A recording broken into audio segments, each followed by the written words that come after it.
নমস্কার, Surajit academy YouTube চ্যানেলে এবং ফেসবুক চ্যানেলে আপনাকে স্বাগত জানাই। গতকাল আমি একটি প্রতিবেদন করেছিলাম, যারা পরিযায়ী শ্রমিক, যারা বাড়ির বাইরে রয়েছেন অথচ তাদেরকে হিয়ারিং এ ডাকা হয়েছে বা হিয়ারিং এর নোটিশ দেওয়া হয়েছে, বা যারা বাড়িতে নেই এই মুহূর্তে অন্য কোনো কারণে, সেটা হতে পারে পড়াশোনার জন্য, হতে পারে চিকিৎসার জন্য, হতে পারে চাকরির সূত্রে, সেটা আপনার স্টেট গভর্নমেন্টের চাকরি হতে পারে কিংবা কোনো প্রাইভেট কোম্পানির চাকরি হতে পারে।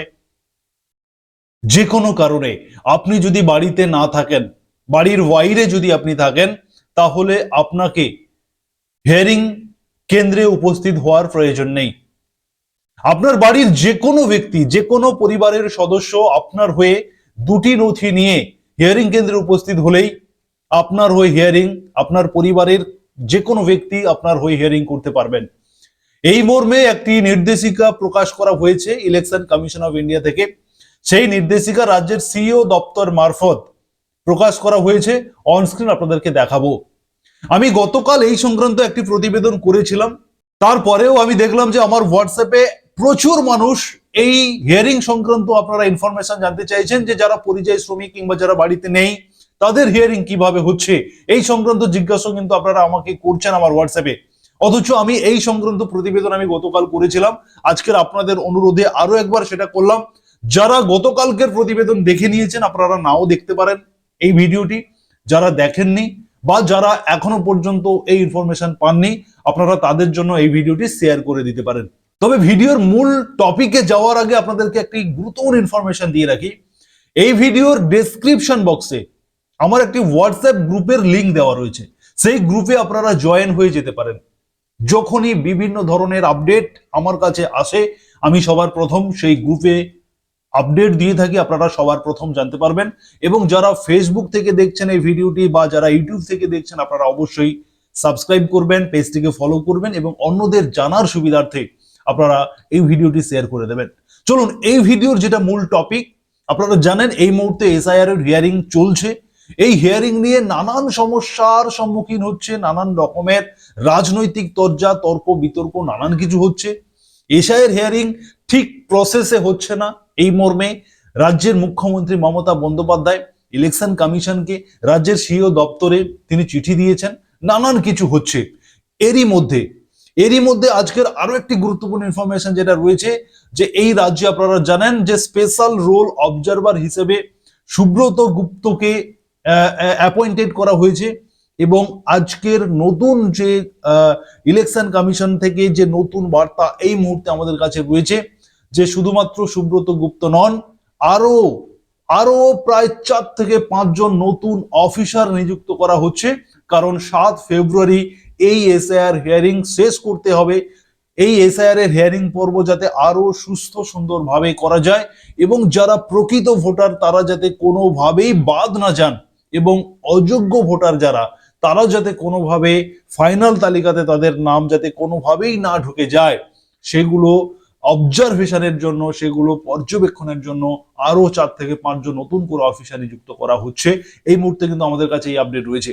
এবারে আমি আপনাদেরকে যেটা বলবো, যে পরিযায়ী শ্রমিক কিংবা রাজ্যের বাইরে, দেশের বাইরে কর্মসূত্রে, শিক্ষার জন্য, চিকিৎসার জন্য, চাকরি বাকরির জন্য, সরকারি বেসরকারি যে কোনো কারণে হোক না কেন, আপনি যদি বাইরে থাকেন, তাহলে আপনার হয়ে আপনার পরিবারের যে কেউ, যে কোনো সদস্য দুটি নথি নিয়ে হিয়ারিং কেন্দ্রে উপস্থিত হলেই আপনার হয়েই কিন্তু হিয়ারিং তিনি করতে পারবেন। সেই সংক্রান্ত ইলেকশন কমিশনের নোটিফিকেশন দিয়ে জানিয়েছে। কি বলেছে বিস্তারিত এবার আমি আপনাদেরকে শোনাবো। বেশ কয়েকটি নোটিশ প্রকাশিত হয়েছে, আপনাদেরকে পরপর দেখাবো। আপনারা অনস্ক্রিন দেখুন। 8 জানুয়ারি 2026-এ এই নোটিশ প্রকাশিত হয়েছে additional chief electoral officer West Bengal থেকে, এবং প্রত্যেক ডিস্ট্রিক্ট ইলেকশন অফিসারের কাছে এই নোটিশ পাঠিয়ে দেওয়া হয়েছে, প্রত্যেকটি জেলায় পাঠিয়ে দেওয়া হয়েছে।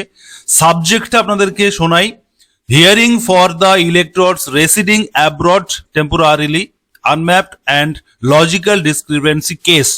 মানে বলা হচ্ছে, যে সমস্ত ভোটাররা টেম্পোরারিলি মানে অস্থায়ীভাবে অ্যাব্রড, বিদেশে, রাজ্যের বাইরে বা বিদেশে যারা কাজকর্ম করছেন যারা, অথচ তাদের আনম্যাপড এসছে বা লজিক্যাল ডিসক্রিপেন্সি কোনো ভুল ত্রুটি এসছে, তাদেরকে একটি নোটিশ, তাদের উদ্দেশ্যে এই নোটিশ হিয়ারিং সংক্রান্ত এই নোটিশটি দেওয়া হয়েছে। এবারে ডিটেলসে কি বলা হয়েছে সেটা আমি পরে ব্যাখ্যা করছি। এবারে আমি আপনাদেরকে আরো একটি নোটিশ দেখাচ্ছি। দেখুন, একইভাবে 8 জানুয়ারি 2026-এ একটি প্রেস নোট প্রকাশ করা হয়েছে। কোথা থেকে? Office of the chief electoral officer.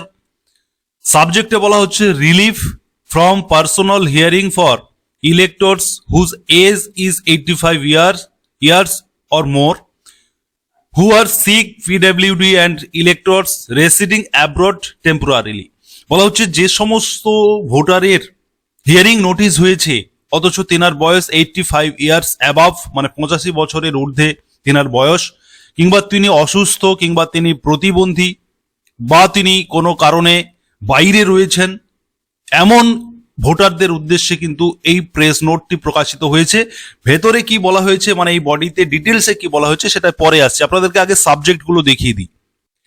এবারে আমি আপনাদেরকে আরো একটি নোটিশ দেখাচ্ছি, যেটা একইভাবে 8 জানুয়ারি প্রকাশিত হয়েছে। সাবজেক্টে বলা হচ্ছে যে যারা মূলত পড়াশোনার পারপাসে রাজ্যের বাইরে রয়েছেন, যারা হসপিটালাইজেশন, মানে যারা অসুস্থ, চিকিৎসার কারণে বাইরে গেছেন বা চিকিৎসায় রয়েছেন, বা যারা প্রাইভেট সেক্টরে কোনো কাজের জন্য, যারা চাকরি সূত্রে বা কর্মসূত্রে যারা বাইরে রয়েছেন, তাদের জন্য এই নোটিফিকেশন এখানেও কিন্তু সাবজেক্টে বলা হয়েছে। অতএব তিনটি নোটিশ আমি আপনাদেরকে দেখালাম।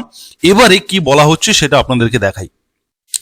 এবারে দেখুন, আপনাদেরকে বাংলাতে দেখাচ্ছি। মুখ্য নির্বাচনী আধিকারিক, পশ্চিমবঙ্গ সরকার থেকে মুখ্য নির্বাচনী আধিকারিক থেকে বলা হচ্ছে, যেসব ভোটাররা সাময়িকভাবে বিদেশে বসবাস করছেন, রাজ্যের বাইরে থাকা শিক্ষার্থী, হাসপাতালে ভর্তি ব্যক্তি এবং বেসরকারি ক্ষেত্রে কর্মরত ব্যক্তিরা, রাজ্যের বাইরে কর্মরত সরকারি কর্মচারী, সামরিক ও আধা সামরিক কর্মী এবং রাষ্ট্রীয় মালিকানাধীন প্রতিষ্ঠানের কর্মচারীগণ তাদের ব্যক্তিগত এসআইআর শুনানিতে উপস্থিত হওয়া থেকে অব্যাহতি দেওয়া হয়েছে।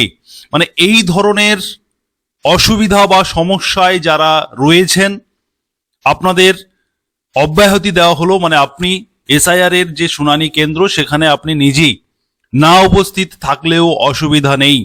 যদি আপনি পড়াশোনার জন্য বাইরে থাকেন, চিকিৎসার জন্য বাইরে থাকেন, যে কোনো কাজের সঙ্গে যুক্ত হয়ে আপনি যদি কর্মচারী হয়ে থাকেন, সরকারি বেসরকারি যে কোনো কারণে যদি আপনি বাইরে থাকেন, যে কোনো কারণে যদি আপনি বাইরে থাকেন, তাহলে আপনার বাড়ির, আপনার পরিবারের, এই যে নিচে বলা হচ্ছে দেখুন, আপনার পরিবারের যে কোনো সদস্য আপনার সাথে তাদের সম্পর্ক প্রমাণকারী নথি পত্র নিয়ে শুনানিতে উপস্থিত থাকতে হবে।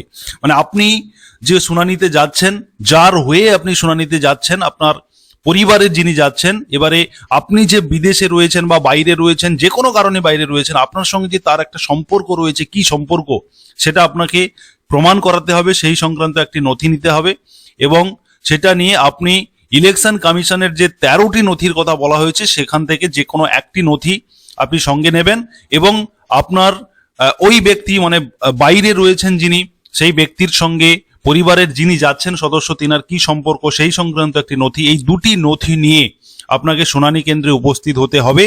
এমনটাই কিন্তু নির্দেশিকা প্রকাশ করেছে ইলেকশন কমিশন অফ ইন্ডিয়া এবং প্রত্যেকটি রাজ্যের মুখ্য নির্বাচনী আধিকারিক থেকে এই মর্মে একটি নির্দেশিকা প্রকাশ করা হয়েছে। অতএব যারা আপনারা চিন্তায় ছিলেন যে বাড়িতে নেই, বিদেশি রয়েছে বা কর্মসূত্রে বাইরে রয়েছে, তাহলে কি এই শুনানির জন্য তেনারা বাড়ি আসবেন, এমন প্রশ্নটা আপনারা করেছিলেন, এই মুহূর্তে কিন্তু ইলেকশন কমিশন থেকে সেই বিষয়টা পরিষ্কার করে দেওয়া হয়েছে যে না, যে কোনো কারণে আপনি রাজ্যের বাইরে থাকতে পারেন, কর্মরত অবস্থায় বা শিক্ষাক্ষেত্রে বা হসপিটালে ভর্তি বা চাকরি যাই হোক না কেন, আপনি যদি বাইরে থাকেন, তাহলে আপনাকে পরিবারের যে কোনো সদস্য আপনার হয়ে শুনানি কেন্দ্রে উপস্থিত হয়ে আপনার শুনানিটি করিয়ে নিতে পারবেন। এমনটাই কিন্তু এই মুহূর্তে নির্দেশিকা প্রকাশ করা হয়েছে ইলেকশন কমিশন অফ ইন্ডিয়া থেকে।